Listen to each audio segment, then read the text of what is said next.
A few moments later.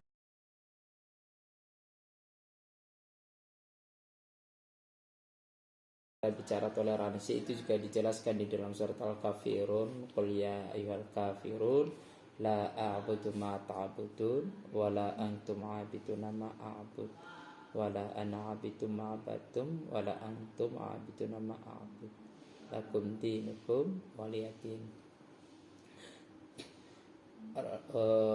Allah berfirman, qul, katakan Muhammad, ya ayyuhal kafirun, katakan Muhammad, hai kepada orang kafir, la a'budu, aku tidak akan menyembah apa yang mereka sembah, dan mereka silakan menyembah dan aku tidak akan menyembah apa yang aku sembah, ya tidak sama apa yang mereka sembah. Jadi lakum dinukum waliyadin itu seperti konteksnya adalah bagaimana ini satu sama lain itu menghargai, menjaga baik agama satu, ya gue percaya kepada keyakinan gue Islam gitu, tapi saya juga tidak perlu punya hak untuk mengganggu agama orang lain di dalam ibadah.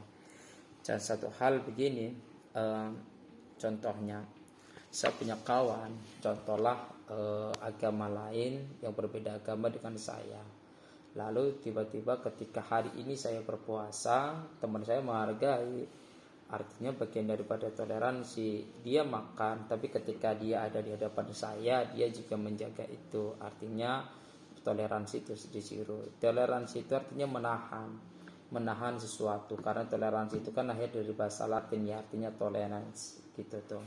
Jadi seperti itu. Karena gini, simbol Bhinneka Tunggal Ika itu adalah begini. Ingat, bangsa Indonesia itu kan di dalam PKN itu kan kita memiliki 4 pilar kebangsaan. Betul nggak? Tahu nggak 4 pilar? Jangan-jangan Anda orang PKN nggak tahu 4 pilar kebangsaan. Yang pertama apa?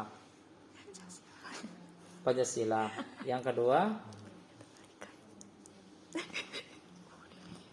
undang-undang. Yang ketiganya Bhinneka Tunggal Ika. Yang kelimanya adalah yang keempatnya NKRI, sorry. Jadi ketika orang kita bicara di pilar yang ketiga, pilar itu kan akar, ya, dasar tiang sebagai pondasi negara.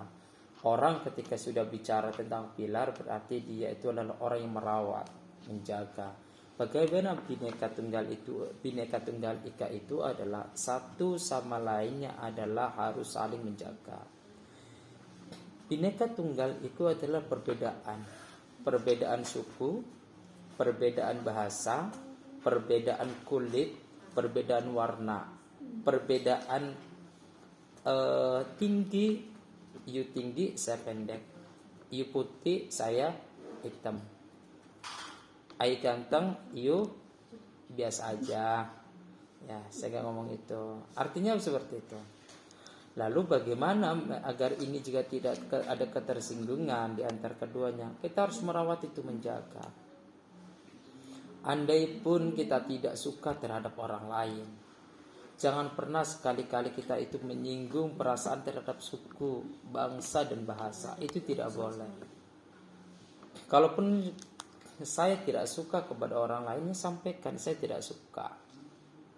Tapi jangan bicara fisik, jangan juga menyinggung, karena itu kena pidananya, kena hukumannya. Sebagai bentuk apa? Dia tidak mampu menjaga toleransi kebersamaan itu. Maka jangan sampai cara merawatnya dan menjaga agar utuh, ya, agar ada keutuhan di kita itu. Satu, komunikasi jalankan dengan baik. Dua, gunakan bahasa yang santun. Yang ketiganya adalah akhlak, moralitas, itu penting. Yang keempatnya adalah integriti. Integriti itu adalah integritas. Orang kalau bicara integritas itu adalah banyak. Di antara integritas itu ada integritas moral, ada kinerja. Kalau moral itu diantaranya adalah akhlak, terusan juga jujur, kata-kata. Seperti kinerja itu adalah kita bekerja dengan kerja keras, bekerja dengan ikhlas. Itu sangat penting. Kalau kita nggak ada toleransi, saling menjaga satu sama lain, kacau perang. Karena diatur di dalam agama juga, diatur di dalam buku di dalam undang-undang juga, kita itu harus menghargai, menghormati agama orang lain, dan itu sangat penting. Kalau kita tidak menjaga, itu akan ribut. Hak asasinya di mana? Orang pasti ribut, perang, begitu. Jadi kalau Anda seberapa penting sangat, karena itu adalah kewajiban, dan keberagaman itu harus dirawat dan dijaga. Ya, keberagaman itu dijaga, dirawat. Jangan sampai itu terjadi sebuah tindakan diskriminasi. Jangan sampai minoritas dihabisi oleh mayoritas. Jangan juga sampai mayoritas sok berkuasa terhadap minoritas, itu tidak boleh. Ya, walaupun di kota Sari ini bermayoritas, mohon maaf, agama yang kita anut secara seksama, tapi jangan juga kita ini merasa sok bahwa ini adalah milik kita. Tapi saya jadi tahu apa ya, itu tradisi ini, itu tradisi itu. Jadi cuma satu, saya sendiri kan asli Jawa ya, cuma saya ini jadi saya tahu wilayah Jawa seperti ini dan seperti ini. Terus Muslim di kampung saya di Jawa seperti ini. Di sini beda lagi kan, ada tradisi kayak di sini kan urutan kan ada itu ya beda. Kalau Jawa kan nggak ada. Ya saya jadi tahu gitu, oh keberagaman itu banyak yang kita hormatilah, kita junjung gitu, jangan sampai hilang budaya gitu. Sama Pak, kalau misalnya agama Buddha juga kalau di daerah Jawa misalnya, sama daerah sini juga beda. Kalau di sana tradisi, kan ada, kalau di sini kan ada beberapa macam ya tradisi alirannya. Jadi kalau di sana ada yang aliran yang menyonong ke tradisi Jawa. Kalau di sini ini nyonongnya ke Chinese. Ada yang Buddha murni, yang di budaya murni tok Buddha gitu, kayak di Mandalawangi itu tok dia ajaran Buddha. Kalau di sini ada campuran ke tradisi Chinese. Jadi ada beberapa aliran juga Pak. Banyak sama.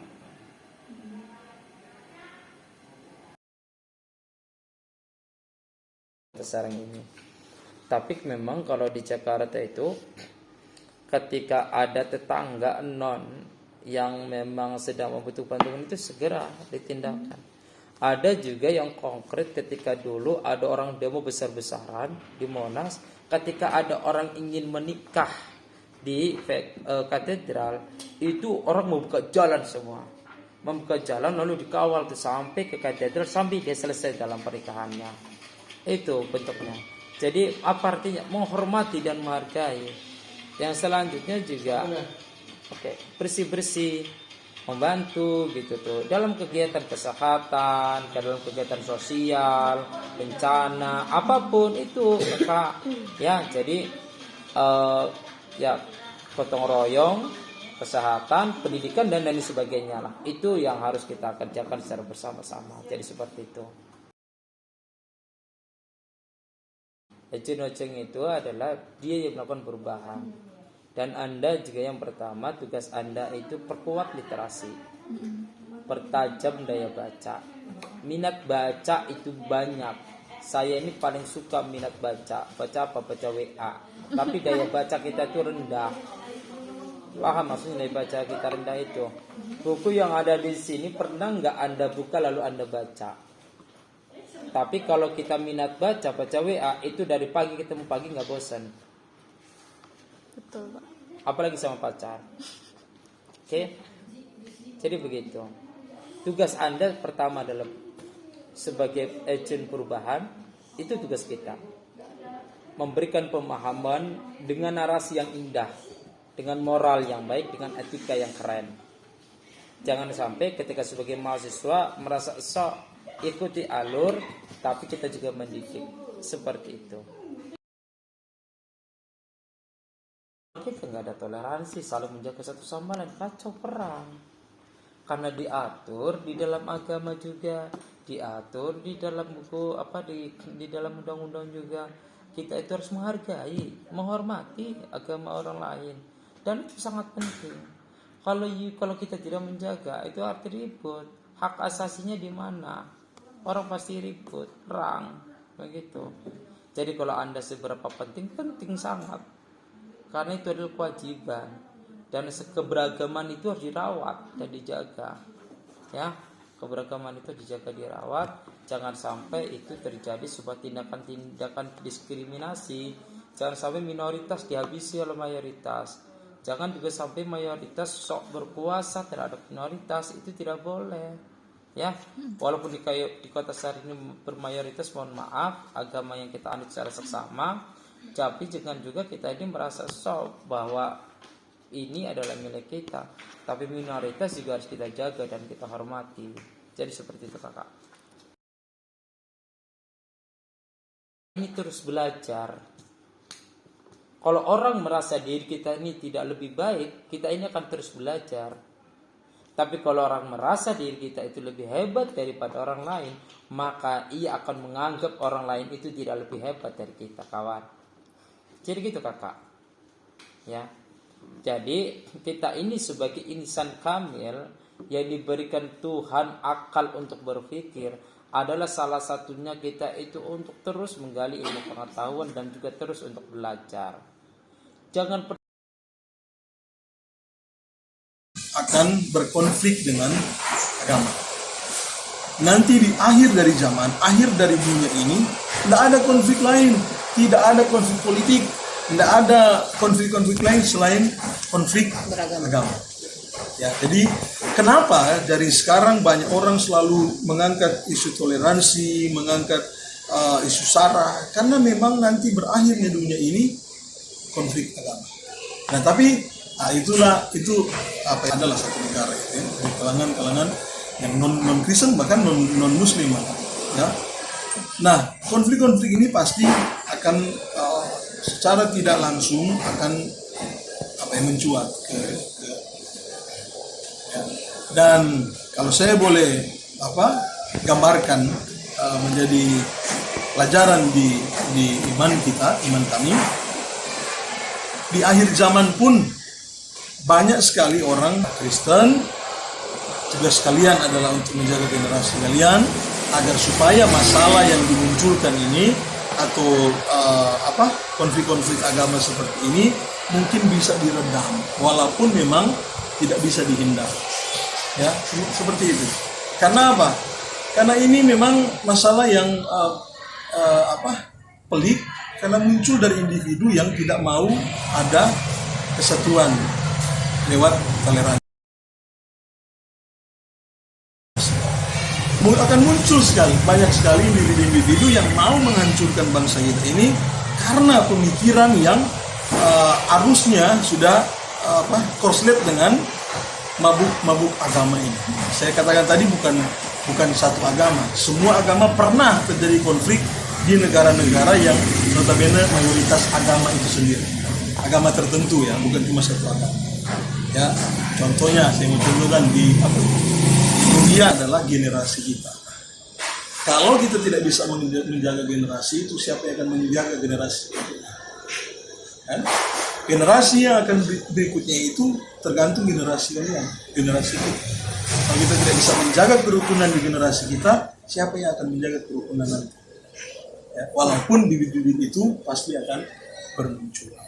Kalau saya selalu meredam itu ya sebagai tokoh gereja, sebagai pendeta, saya pasti akan meredam itu. Karena tidak ada keuntungan, tidak ada kebaikan dari konflik-konflik seperti itu. Sebelumnya terima kasih banyak atas pertanyaan-pertanyaan yang sudah Bapak jawab. Ini sangat membantu sekali dalam